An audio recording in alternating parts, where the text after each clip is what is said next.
What did Donald Trump do today? April 14, 2025 recap. Donald Trump's early morning Truth Social post reflects a familiar blend of blame-shifting, historical revisionism, and emotionally charged rhetoric, but it also raises serious concerns about leadership accountability and factual accuracy.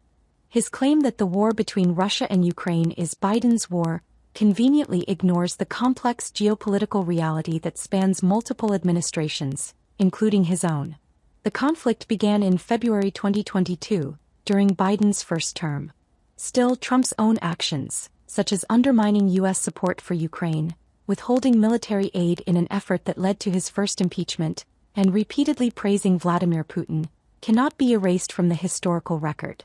His declaration that he had no problem in preventing it is self-serving and unsubstantiated. By stating, "I just got here," Trump attempts to absolve himself of any connection to current global crises, even while claiming to be diligently working to resolve them. This posture is contradictory and unbecoming of a sitting president who should be projecting steadiness and responsibility. The most egregious portion of the post is his insertion of the baseless claim that the 2020 election was rigged as the cause of the war. This is a dangerous and dishonest attempt to link a humanitarian catastrophe to his personal political grievances. No credible evidence has ever supported widespread fraud in that election, and to continue invoking this narrative in the context of an international conflict is deeply irresponsible. Trump's vilification of both President Zelensky and President Biden for allowing this travesty to begin is not only factually inaccurate but also diplomatically reckless. It echoes Kremlin talking points by shifting blame away from the aggressor, Russia, and toward the very leaders working to defend Ukraine's sovereignty. This framing undermines U.S. credibility on the world stage and shows a troubling disregard for the complexity and consequences of the war. Finally, Trump's overuse of capital letters and exclamatory phrases like, "so sad," offers little more than emotional theatrics. It may energize his base, but it lacks the depth, nuance, and strategic vision expected from a world leader addressing an ongoing war. Ultimately, this post serves more as a vehicle for personal vindication than a meaningful statement of policy or leadership. Source: Truth Social. The Oval Office meeting between Donald Trump and El Salvadoran President Nayib Bukele was less a diplomatic exchange and more a theatrical display of mutual admiration, authoritarian rhetoric, and nationalist bravado. Trump's remarks were sprawling and often incoherent, filled with self-congratulation, unverified statistics, and populist slogans. His conversational tone frequently veered into rambling tangents, making sweeping claims about tariffs, crime, immigration, and global conflict without offering meaningful policy clarity.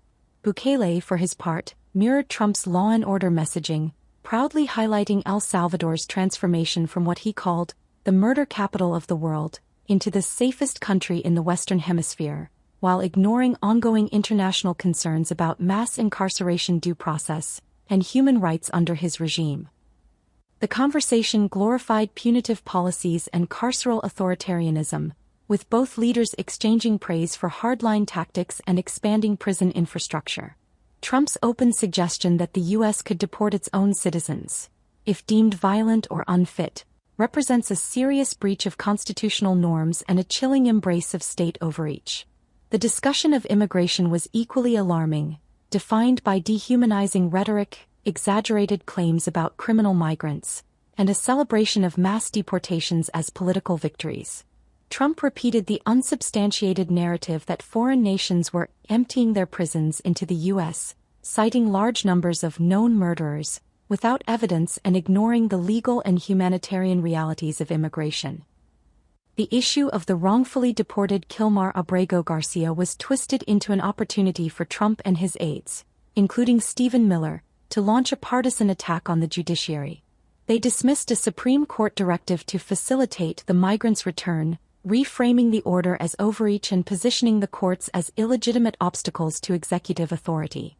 The contempt expressed for legal institutions, coupled with suggestions that judicial rulings can be ignored based on executive discretion, reflects a dangerous disregard for constitutional checks and balances.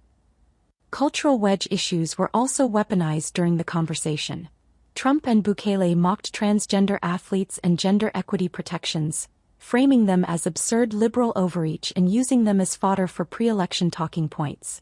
Trump even admitted he planned to save such discussions for strategic electoral impact, revealing the cynicism behind the administration's culture war politics. Both leaders equated good governance with brute force, incarceration, and punishment, portraying criminal justice as a contest of strength rather than a function of democracy or rule of law. The event was not a serious policy meeting but a populist spectacle that leaned heavily on fear, flattery, and authoritarian posturing. The tone was hostile to democratic norms, hostile to the press, and brazenly dismissive of legal and moral accountability. It reinforced the troubling trajectory of Trump's second-term leadership: unapologetically repressive, constitutionally reckless, and governed more by grievance and performance than coherent governance.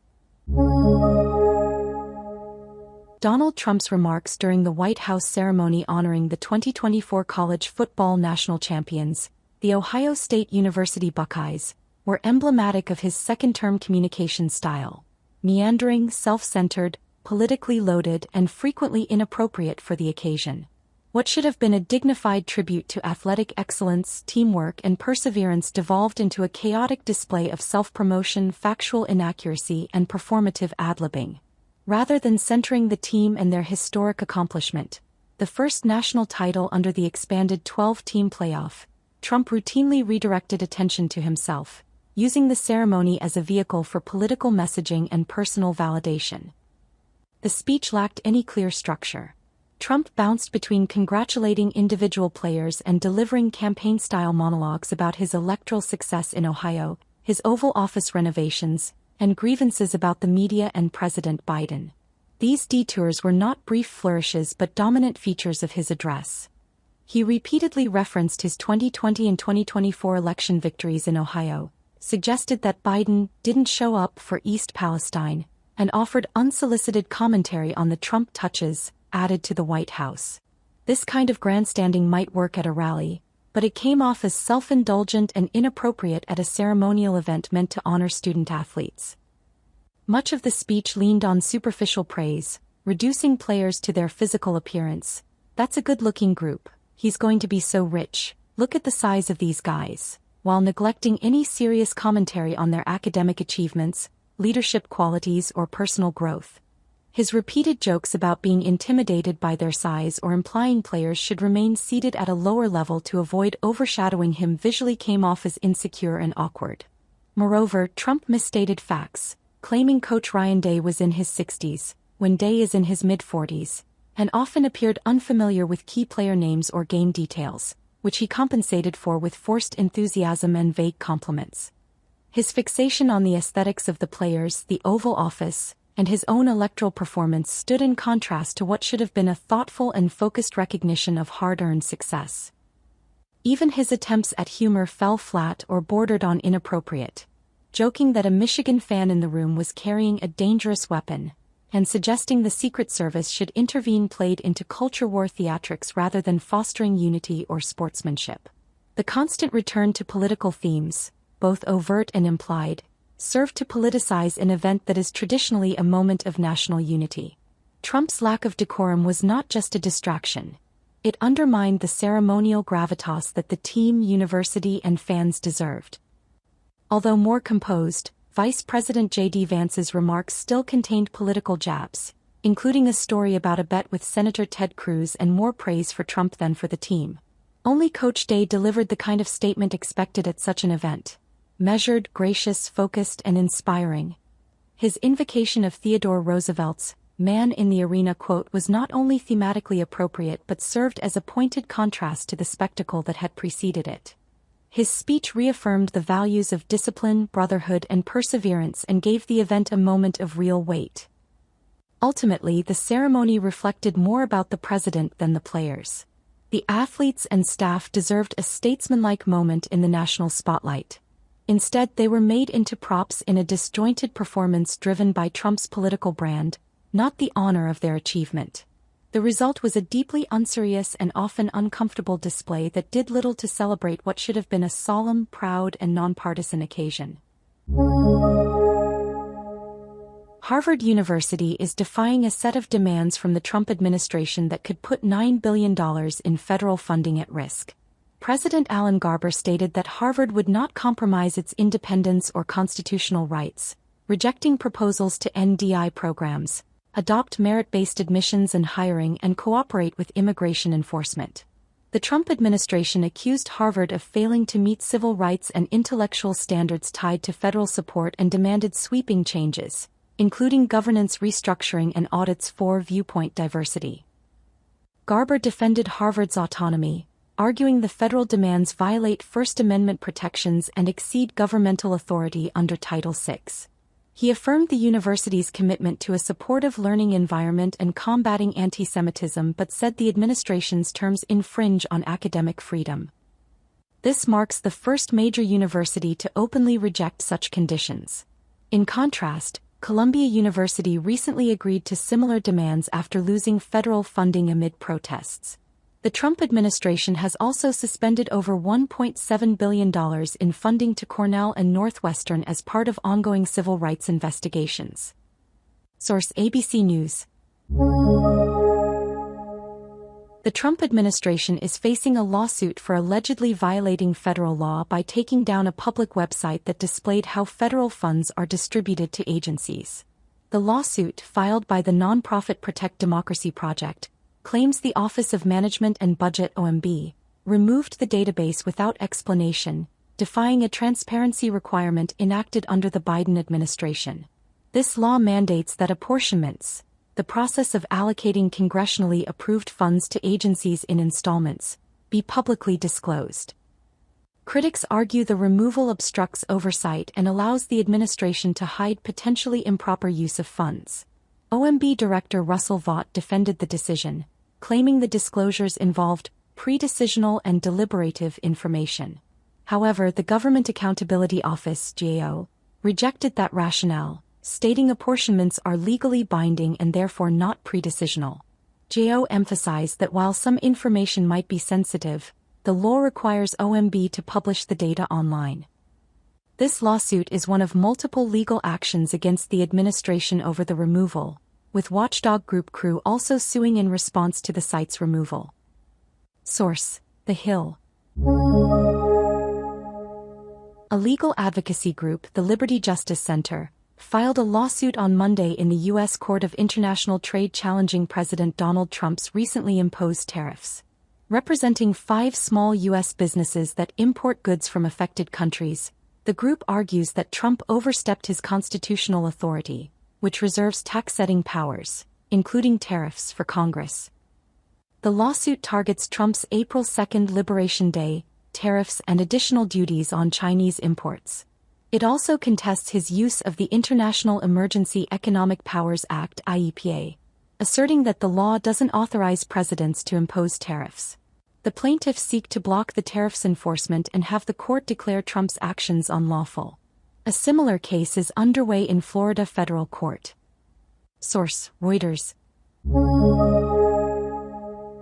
Rennie Glasgow, a Social Security claims technical expert and American Federation of Government Employees member, testified to the House Democratic Steering and Policy Committee that the Trump administration's recent staffing cuts and policy changes are drastically undermining public access to Social Security benefits. Staffing is at a 50-year low, and the Schenectady, New York office alone lost 7 experienced employees. Because training new staff takes years, decades of institutional knowledge are lost. Changes like a new 2-step identity verification process are expected to generate up to 80,000 additional in-person visits, worsening already overwhelmed field offices. Additional policy modifications now force individuals with Social Security overpayments to repay 100% of their benefits instead of the previous 10%, increasing both public distress and office workloads. Meanwhile, office closures in places like White Plains and Poughkeepsie will require seniors and disabled individuals to travel farther for service, despite fewer staff and resources. Glasgow warned that administrative burdens and the loss of preventative measures like integrity reviews will only increase errors, hardship, and delays. He called the situation a deliberate sabotage of the system, placing earned benefits increasingly out of reach for working Americans. Source: American Federation of Government Employees. The proposal by the Coalition for a Democratic Workplace to have Attorney General Pam Bondi invalidate a slew of National Labor Relations Board decisions is not just legally dubious. It's a frontal assault on the integrity of American labor law and administrative governance. This effort, which seeks to overturn more than a dozen Biden-era rulings with a simple directive from the Attorney General, fundamentally misunderstands the structure of the National Labor Relations Board and its legal framework. The NLRB is an independent agency tasked with adjudicating labor disputes based on precedent, evidence, and expert interpretation of labor law, not political whim. CDW's request would sidestep the normal and lawful avenues of appeal and legal revision, which include court challenges and petitions for the board to revisit precedent. Instead, it seeks to replace that entire process with arbitrary executive fiat, empowering a political appointee with no labor law expertise to erase precedent and effectively rewrite labor policy overnight.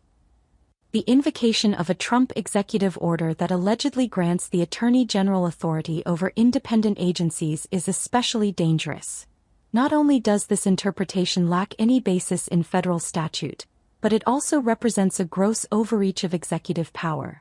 If accepted, it would set a precedent that allows the executive branch to override the decisions of expert administrative bodies unilaterally, gutting the APA's requirement for reasoned decision-making, and turning labor law into a tool of partisan convenience. What CDW advocates would not just undermine the NLRB, it would obliterate the very concept of administrative continuity. Labor law would become unpredictable and chaotic, with each new administration empowered to undo decades of legal precedent with the stroke of a pen. Workers and employers alike would suffer from a legal environment so unstable that it would discourage good faith bargaining, invite litigation, and increase the likelihood of labor unrest. This proposal is not a conservative adjustment to regulatory policy, it's a reckless attempt to dismantle the rule of law in labor relations. The business community should be deeply alarmed by the implications. If precedent and process are this easily discarded today in favor of anti-union ideology, there is nothing to stop a future administration from using the same unlawful tactic in the opposite direction.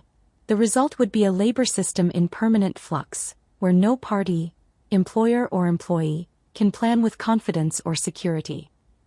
In short, CDW's proposal is a legal, procedural, and ethical failure. It should be resoundingly rejected by courts and any employer or policymaker who values fairness, stability, and the fundamental principles of American labor law. Source: Economic Policy Institute. Houston-based law firm Susman Godfrey has filed a federal lawsuit against the Trump administration after an executive order directed federal agencies to cancel contracts with the firm. The order, which also blocks its employees from security clearances and future hiring, claims the firm engaged in discriminatory, diversity hiring practices and acted against critical American interests. Susman Godfrey, who notably represented Dominion Voting Systems in its $787 million defamation settlement with Fox News, says the order is unconstitutional retaliation for its legal work defending the legitimacy of the 2020 election. The firm has also filed suits against Trump allies like Mike Lindell and Rudy Giuliani. The lawsuit argues the executive order violates the First and Fifth Amendments and seeks to have it declared unconstitutional. Susman Godfrey is requesting injunctive relief and for all related federal directives to be rescinded. The firm condemned the order as a dangerous precedent for punishing legal advocacy. Source: Houston Public Media.